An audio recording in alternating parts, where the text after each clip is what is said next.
Bhupendra Singh Chaudhary BJP के उत्तर प्रदेश के नए अध्यक्ष बनाए गए हैं। पिछले 24 घंटे में ही ये नाम अचानक से उभरा और आलाकमान ने उनके नाम की चिट्ठी जारी कर दी।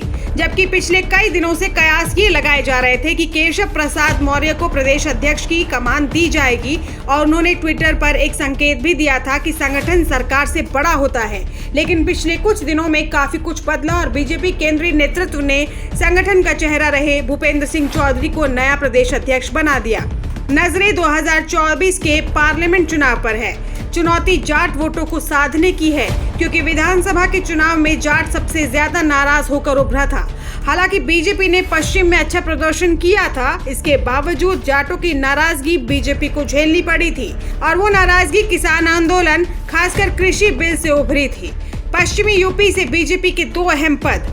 बीजेपी को लगता है कि भूपेंद्र चौधरी के बहाने वो रुहेलखंड से लेकर पश्चिमी उत्तर प्रदेश को सियासी तौर पर साध सकेगी।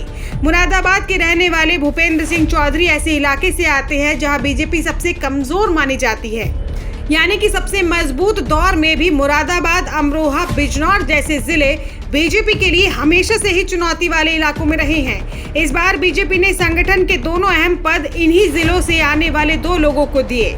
बिजनौर के धर्मपाल को संगठन मंत्री की जिम्मेदारी। धर्मपाल सिंह सैनी को संगठन मंत्री बनाया गया है, वो बिजनौर से आते हैं, जबकि भूपेंद्र सिंह चौधरी मुरादाबाद से है। बीजेपी को लगता है कि भूपेंद्र सिंह चौधरी के बहाने वो पश्चिमी उत्तर प्रदेश में जाटों के बीच अपने खोए जनाधार को दोबारा से वापस पा सकेगी। दरअसल आरएलडी के राष्ट्रीय अध्यक्ष जयंत चौधरी ने पश्चिमी उत्तर प्रदेश को लेकर अभी से अपनी तैयारी शुरू कर दी है। सपा अध्यक्ष अखिलेश यादव के साथ होने की वजह से मुस्लिम वोट पहले से ही जयंत चौधरी के साथ है और अब भीम आर्मी प्रमुख चंद्रशेखर आजाद भी पश्चिमी उत्तर प्रदेश में दलितों को जोड़ने की कवायद में जुटे हैं। ऐसे में बीजेपी के लिए 2024 में पश्चिमी उत्तर प्रदेश एक बड़ी चुनौती के तौर पर उभरने वाला है। माना जा रहा है कि चुनौती का अंदाजा बीजेपी को भी है। यही वजह है कि पार्टी ने संगठन के अपने सबसे विश्वसनीय चेहरे को प्रदेश अध्यक्ष के तौर पर लगाया है, ताकि जाट, यादव और दलित समीकरण को बनने के पहले ही जमींदोज किया जा सके। बताते चले कि बीजेपी अध्यक्ष को लेकर चर्चा पहले ब्राह्मण परिवार की रही, फिर दलित चेहरे की रही और आखिर में ओबीसी से केशव प्रसाद मौर्य का नाम आया। आखिरी में बीजेपी ने जाटों की नाराजगी खत्म करने को प्राथमिकता दी और उनके बीच से ही एक जाट चेहरे को प्रदेश अध्यक्ष बना दिया। भूपेंद्र सिंह चौधरी की खूबियां अगर समझे तो वो एक लो प्रोफाइल नेता है और संगठन के ऐसे नेता है जो हमेशा पर्दे के पीछे रहकर काम करते हैं। जब अमित शाह उत्तर प्रदेश के प्रभारी थे, तब चौधरी उत्तर प्रदेश में क्षेत्रीय मंत्री के तौर पर उनके सहयोगी थे। केशव प्रसाद मौर्य जब प्रदेश अध्यक्ष थे, तब भी उन्होंने क्षेत्रीय अध्यक्ष के तौर पर जिम्मेदारी संभाली।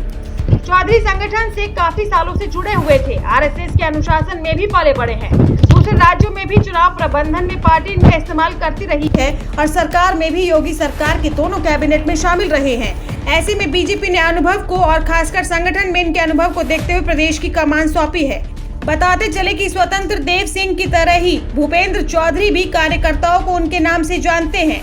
उत्तर प्रदेश के हर जिले से वाकिफ है और कार्यकर्ताओं के बीच भी लोकप्रिय है। ऐसे माना जा रहा है कि चौधरी को प्रदेश अध्यक्ष के तौर पर काम करने में कठिनाई नहीं होने वाली। चौधरी संगठन से लेकर सरकार तक में अपनी पहचान रखते हैं। विपक्षी दलों ने भी चौधरी की नियुक्ति पर प्रतिक्रिया दी है। दूसरे दलों के नेताओं ने भी भूपेंद्र सिंह चौधरी के प्रदेश अध्यक्ष बनने पर प्रतिक्रिया दी है और सबसे चौंकाने वाली प्रतिक्रिया आरएलडी के तरफ से आई है। आरएलडी के मुख्य प्रवक्ता अनिल दुबे ने कहा है कि जयंत चौधरी की लोकप्रियता से घबराकर बीजेपी ने एक जाट चेहरे को प्रदेश अध्यक्ष बनाया है। कांग्रेस ने कहा कि बीजेपी जीत की मशीन बन चुकी है और उनका पूरा ध्यान सिर्फ जीतने पर लगा है। लोगों की परेशानियों से उनका कोई सरोकार नहीं है। संपादक मोहम्मद ताहिर की रिपोर्ट।